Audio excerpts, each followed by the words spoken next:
الله ربي والإسلام ديني ومحمدا رسول الله.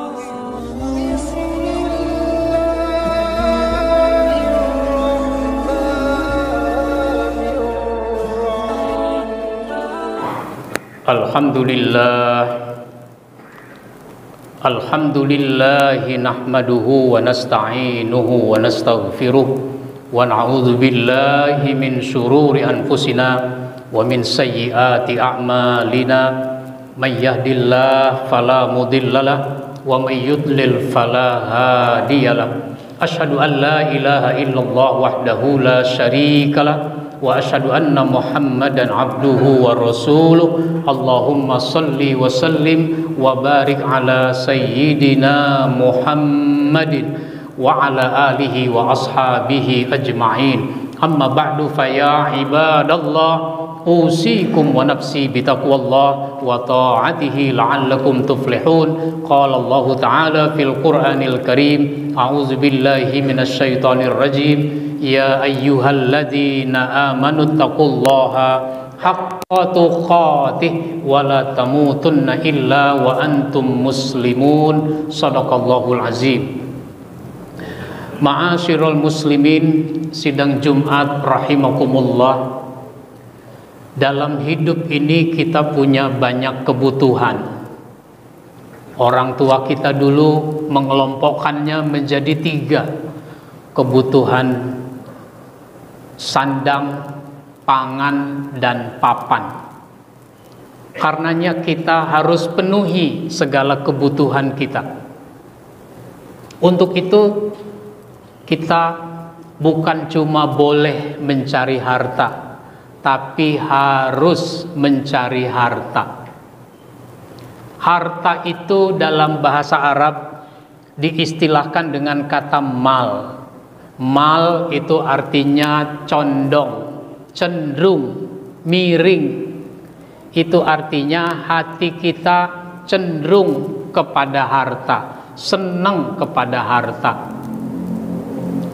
Maka harta itu ada pertanggungjawabannya. Di hadapan sesama manusia saja ada pertanggungjawaban berkaitan dengan harta, apalagi di hadapan Allah Subhanahu wa taala. Di dalam satu hadis Rasulullah sallallahu alaihi wasallam menyatakan, la tazulu qadama 'abdin fi yaumil qiyamah hatta yus'ala an arba'in. Tidak beranjak seorang hamba dari tempat berdirinya pada hari kiamat sehingga dia ditanya tentang 4 perkara.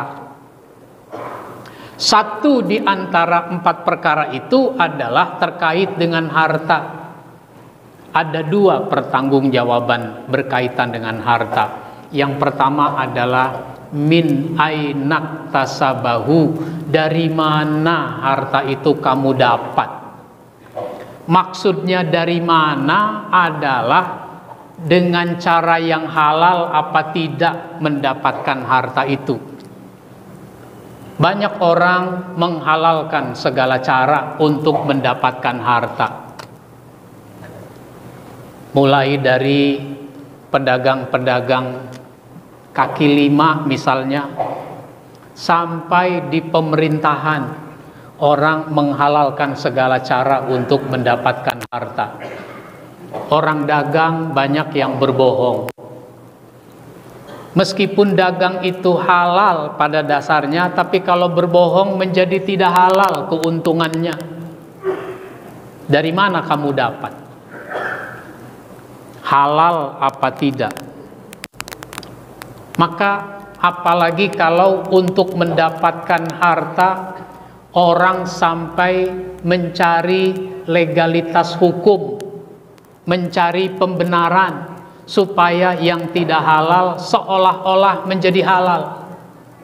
Berapa banyak sengketa harta dibawa ke pengadilan, lalu hakim bisa disogok, jaksa bisa disogok, polisi bisa disogok, sehingga dimenangkan perkaranya. Ini sesuatu yang sangat tercela. Sehingga dalam surat Al-Baqarah ayat 188 disebutkan, wala ta'kulu amwalakum bainakum bil batil. Jangan kamu makan harta di antara kamu dengan cara yang tidak benar. Wa tudlu biha ilal hukam, apalagi kalau kamu sampai membawanya kepada hakim.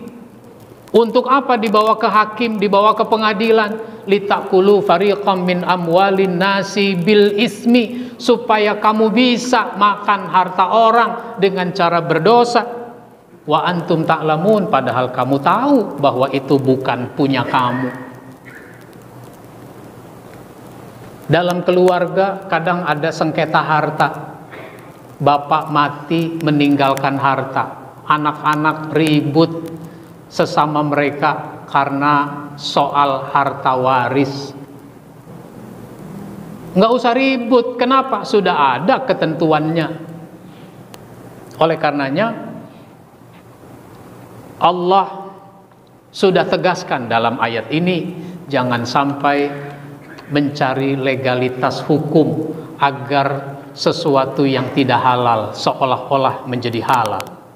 Maka Rasulullah Shallallahu Alaihi Wasallam dalam hadis riwayat At-Tabrani menyatakan, tolabul halal wajibun ala kulli muslimin.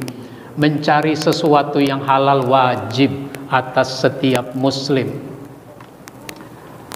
Disinilah kita harus punya sikap. Jangan mengatakan habis orang-orang juga banyak yang menghalalkan segala cara. Itu urusan orang-orang, tanggung jawab di hadapan Allah itu masing-masing. Jangan terpengaruh, orang harus punya sikap. Yang halal ya halal, yang haram ya haram, sehingga yang halal diambil, yang haram ditinggalkan. Ini sesuatu yang sangat penting agar kita bisa pertanggungjawabkan di hadapan Allah Subhanahu wa taala. Barakallahu li wa lakum fil Qur'anil Karim wa nafa'ani wa iyyakum bima fihi minal ayati waz zikril hakim. Aqulu qawli hadza fastaghfiruh innahu huwal ghafurur rahim.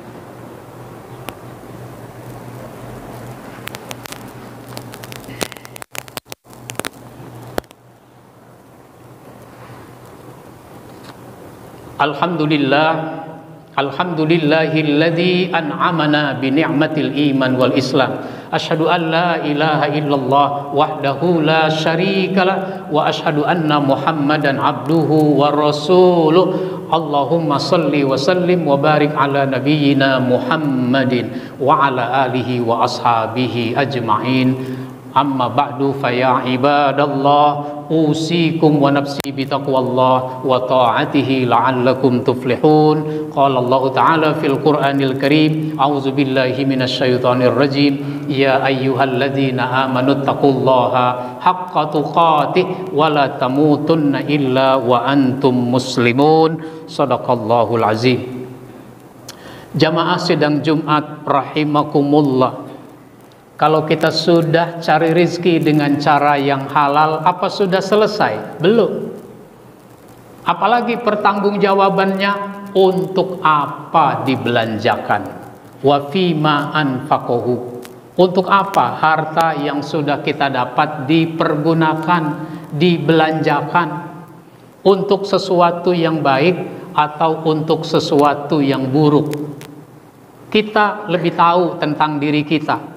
Selama ini uang yang tidak begitu banyak kita miliki digunakan untuk apa? Ada orang menggunakan uangnya untuk judi online. Besar perputaran uang dari judi online itu. Jangan sampai kita terlibat dalam soal itu. Jangan gunakan uang untuk sogok menyogok, untuk keperluan-keperluan, lalu kita sampai menyogok. Ada pertanggungjawabannya nanti di hadapan Allah. Harta jangan juga kita pamerkan. Banyak orang suka memamerkan harta, sehingga dia jadi sombong dengan harta yang dimilikinya. Allah tidak suka pada orang sombong. Maka dulu pada masa Nabi Musa, itu ada yang namanya Qorun. Qorun orang kaya, hartanya banyak, tapi dia sombong. Allah tidak suka. Udah diingatkan, dia tidak peduli. Sampai akhirnya terjadilah semacam gempa bumi, tanah longsor, sehingga dirinya, hartanya amblas ke dalam bumi. Maka harta kita meskipun tidak banyak, bagaimana manfaatnya banyak?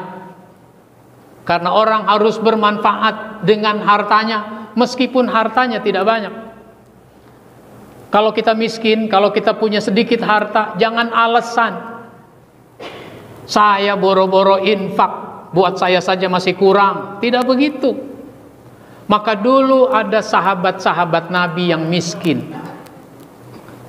Mereka datang menemui Nabi, ya Rasul, enak sahabat-sahabat yang kaya, hartanya banyak, bisa berinfak dalam jumlah yang banyak. Kalau kami ini miskin, bagaimana? Apa kata Nabi? Ittaqun nar walau bisyikki tamratin. Takutlah kamu kepada neraka meskipun kamu bisa berinfak hanya dengan sebelah kurma. Katakanlah sebiji kurma. Meskipun kita bisa berinfak sedikit, berinfaklah sesuai dengan kemampuan kita. Jangan jadi alasan. Tidak nunggu kaya untuk berinfak. Justru kalau kita berinfak, kita rasanya jadi kaya. Kenapa? Karena kita bisa berbagi. Harta itu harus bermanfaat buat diri kita sendiri, bermanfaat buat keluarga. Berapa banyak suami tidak bertanggung jawab, kurang bertanggung jawab pada keluarganya,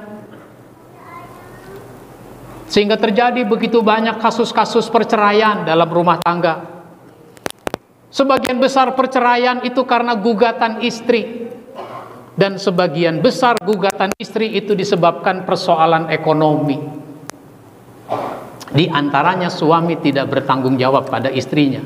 Padahal di dalam Islam, seandainya seorang suami sudah menceraikan istrinya, dia masih berkewajiban untuk menafkahi mantan istrinya itu pada masa iddah 3 bulan 10 hari. Kalau ternyata dia hamil, maka masa iddahnya sampai melahirkan, suami masih punya kewajiban kepada mantan istrinya itu sampai berakhirnya masa iddah. Ini sebuah contoh. Sudah dicerai saja masih berkewajiban, apalagi belum bercerai. Oleh karenanya, bagaimana kita jadi orang-orang yang bermanfaat dalam konteks harta, sehingga meskipun kita tidak punya banyak harta, kita bisa berinfak, kita bersedekah sesuai dengan kemampuan kita. Apalagi kalau kita memang punya harta. Jangan sampai punya harta tidak banyak orang yang merasakan manfaatnya. Qala Allah Ta'ala fil Qur'anil Karim, A'udzu billahi minasyaitonir rajim. Innallaha wa malaikatahu yusholluna 'alan nabi ya ayyuhalladzina amanu shallu 'alaihi wa sallimu taslima. Allahumma salli ala Muhammad wa ala ali Muhammad kama sallaita ala Ibrahim wa ala ali Ibrahim wa barik ala Muhammad wa ala ali Muhammad kama barakta ala Ibrahim wa ala ali Ibrahim fil alamina innaka Hamidum Majid.